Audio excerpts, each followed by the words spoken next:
hell no. I know just who to call. I know just who to call for your ass. 911, what's your emergency? There's a wild thug on the loose in Indiana. There's a thug that plays for the Phoenix Mercury, a goon named Alyssa Thomas.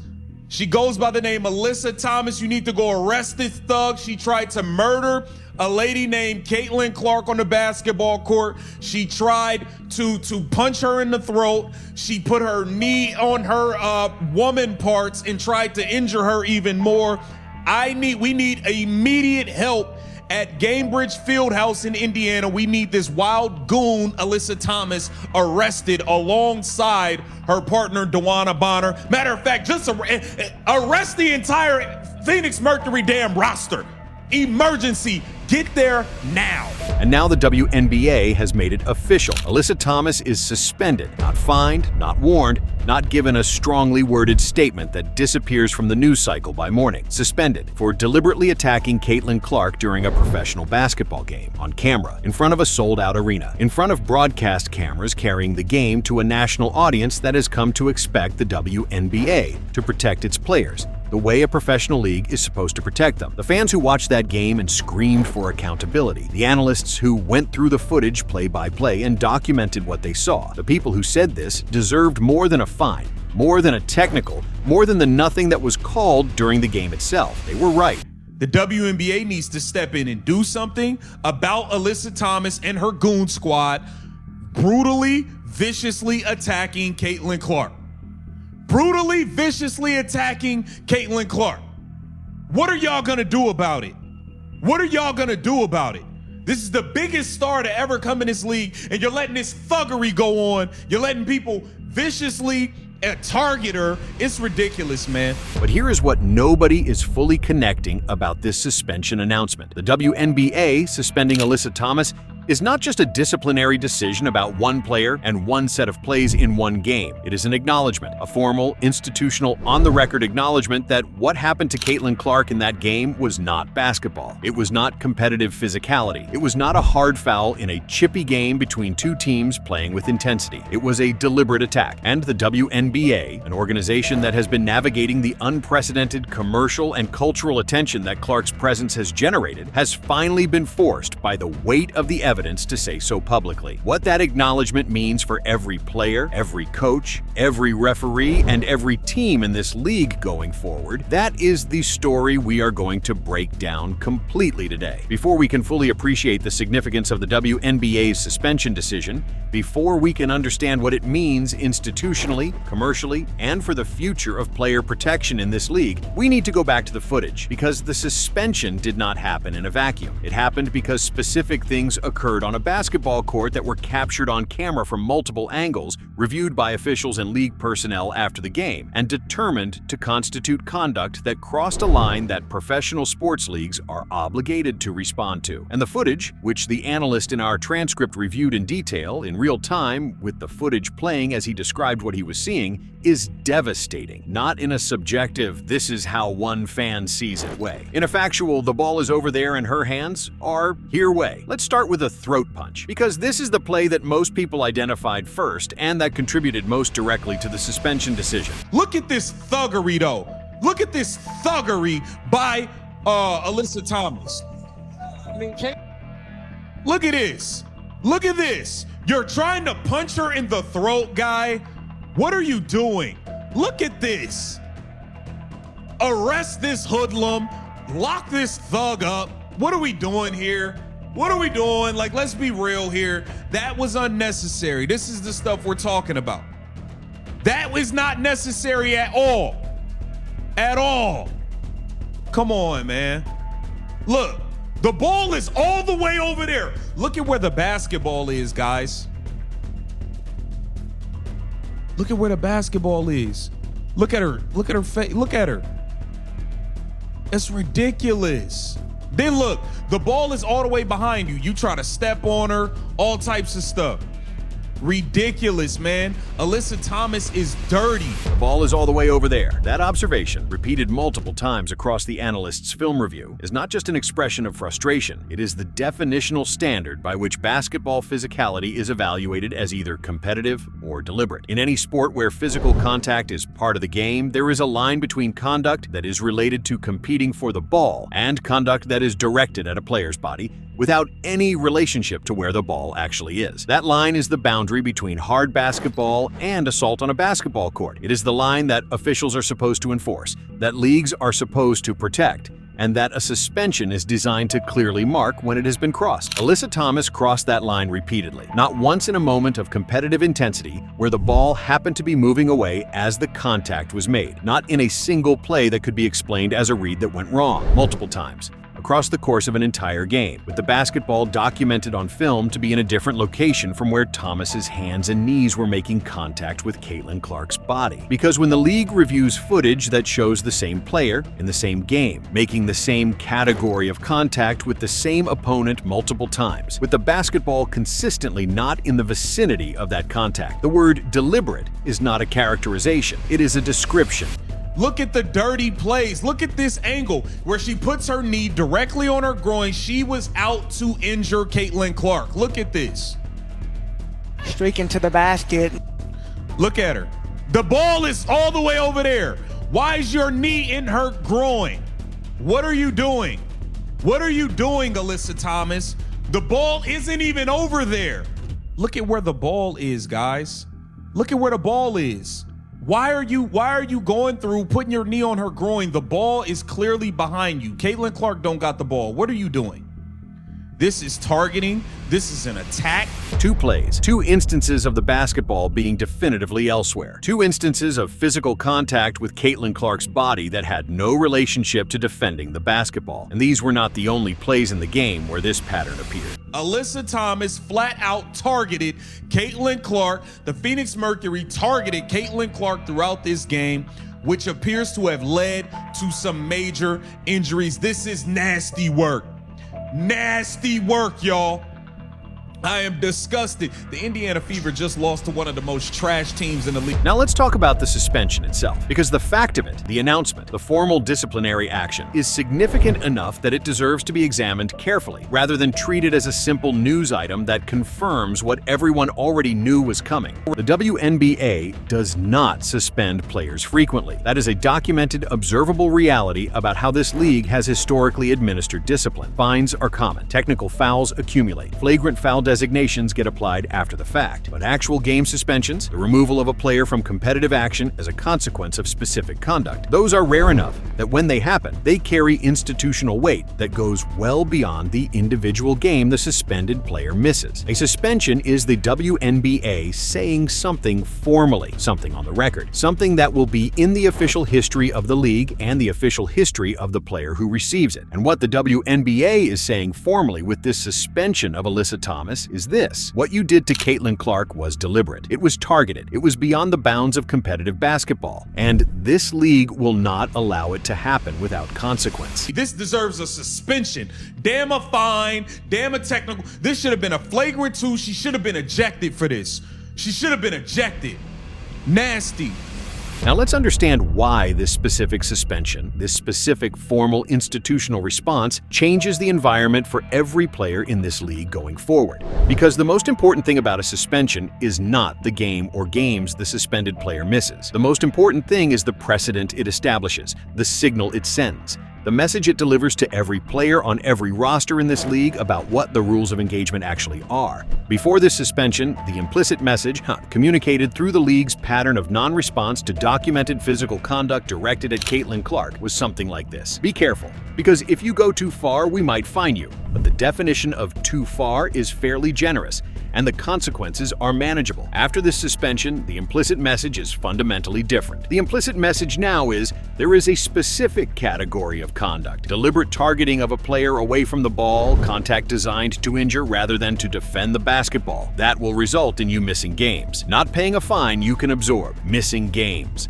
sitting in street clothes while your team plays without you, having your name attached to a WNBA suspension announcement that every player, every coach, every front office in this league is reading right now. That is a different conversation than a fine, and it will produce different behavior going forward. You would have thought the WNBA would have been prepared, especially after what happened last game, but the WNBA clearly not prepared. They didn't do anything to stop this goon stuff, this thuggery from happening in the second game.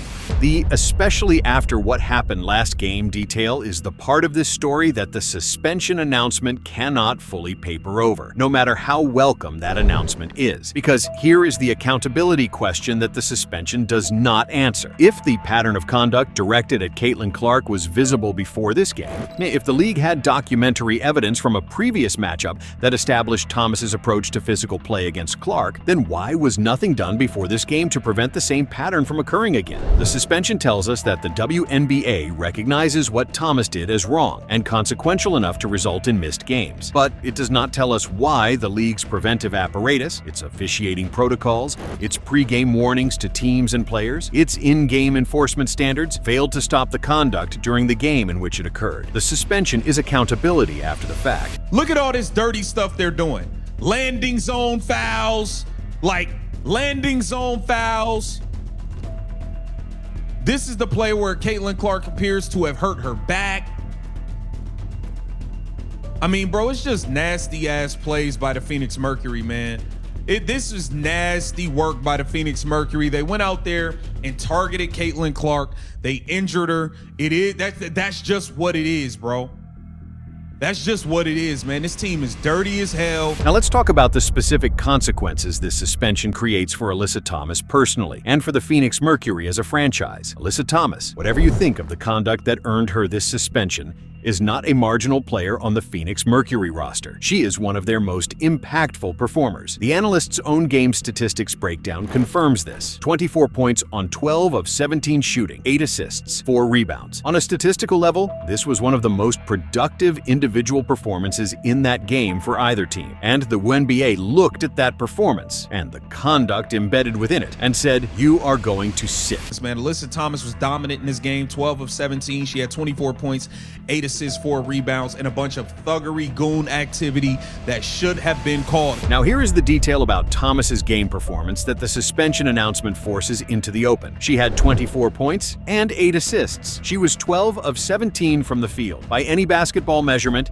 she had a remarkable night. And she also put her knee into Caitlin Clark's groin when the basketball was 20 feet away. She also made contact with Clark's throat in a play where the basketball was not in Clark's possession. She also was on the court during a landing zone foul that appears to have contributed to Clark's back injury. Was the targeting part of the strategy? Was the physical conduct that earned the suspension an intentional component of how the Phoenix Mercury chose to approach competing against Caitlin Clark, designed to make her uncomfortable, disrupt her rhythm, accumulate physical damage across the course of the game? And if the answer to that question is yes, then the suspension of Thomas alone is an incomplete response to a team-level decision. Alyssa Thomas flat out targeted Caitlin Clark. The Phoenix Mercury targeted Caitlin Clark throughout this game, which appears to have led to some major injuries. Then there is the question of Dana Bonner, because in the analyst's account of this game and in the overall fan conversation about what happened to Caitlin Clark, Alyssa Thomas was not the only Phoenix Mercury player whose conduct drew significant attention. We need this wild goon, Alyssa Thomas,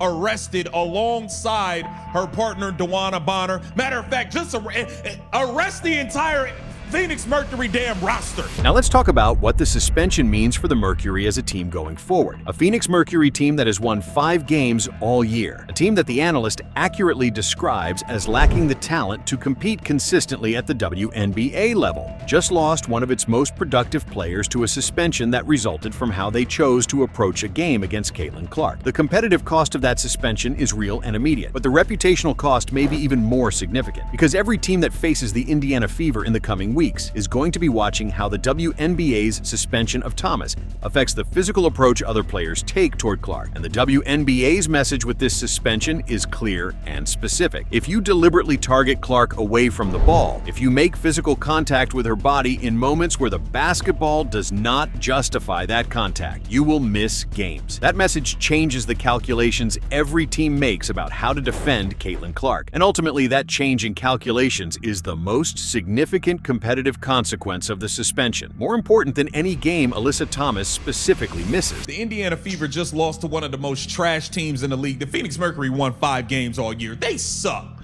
They suck. They don't have enough talent.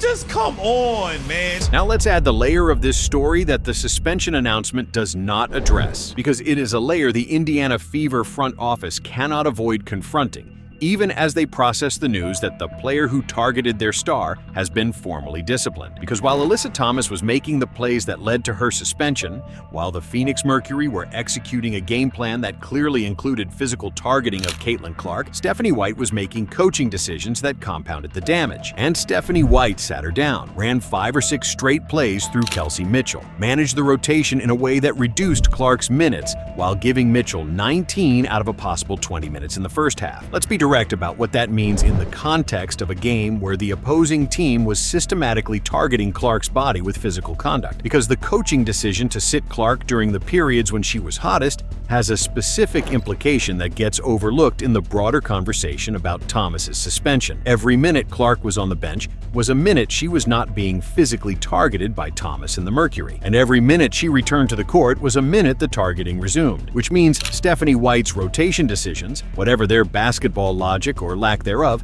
had a physical safety dimension that the coaching staff was apparently not accounting for in any meaningful way. Stephanie Bonehead White getting in Caitlin Clark's way, sitting her out the last 2 minutes of the first quarter, sitting her out the last 2 minutes of the second quarter. Caitlin Clark was on a heater. This should have been another 30-point double-double or a 40-point game, but Stephanie White couldn't get her boneheaded ass out the way, along with the thuggery and the brutal attack by the Phoenix Mercury. This is disgusting. There is also the minute disparity, which tells its own story about how the Indiana Fever's coaching staff prioritized their players during a game where their franchise player was being physically targeted. Kelsey Mitchell plays all but 1 minute in the first half. It's 20 minutes and a half. Kelsey Mitchell plays 19. Caitlin Clark only playing 14. Like, what is going on? Why are you benching Caitlin Clark? You are clearly trying to minimize her stats. The WNBA's suspension of Alyssa Thomas sends a message to opposing teams about what will not be tolerated in their league. But the Indiana Fever's coaching staff also needs to receive a message from their front office, from their ownership, from whatever accountability structure exists inside that organization, about what will not be tolerated from the people responsible for managing Caitlin Clark's playing time, her physical exposure to targeted conduct, and her overall competitive environment. Because a coaching staff that responds to deliberate targeting of its franchise player by running plays through a different player and reducing the targeted player's minutes has not demonstrated that it understands the situation it is operating in. Stephanie White, your ass couldn't get it done. You wanted to play you and your Kelsey Mitchell system in the second half, and you see where it got you. A big fat L on your head. Now let's talk about what comes next, because a suspension is a response, and a response by definition comes after the thing it is responding to. The question that the WNBA's response does not answer, and that the league needs to address, is what changes before the next incident rather than after it. Because here is the pattern that the suspension, while welcome, does not break. Targeted physical conduct occurs against Caitlin Clark. The conduct is documented on film. The officiating crew working the game either does not see it or does not call it at the level it deserves. The game ends. The footage goes viral. The fan base demands accountability. The league reviews the footage. The league announces a consequence. After the fact, after the contact, after the plays, after whatever physical effects the targeting has produced on Clark's body, after another Indiana Fever loss that Clark and her teammates had to play through while the targeting was occurring and being ignored by the officials with whistles. It is disgusting what took place with Caitlin Clark by Alyssa Thomas in this game. And I think it's just disgusting, man. I don't understand it. I hate at this point. I don't even like watching it.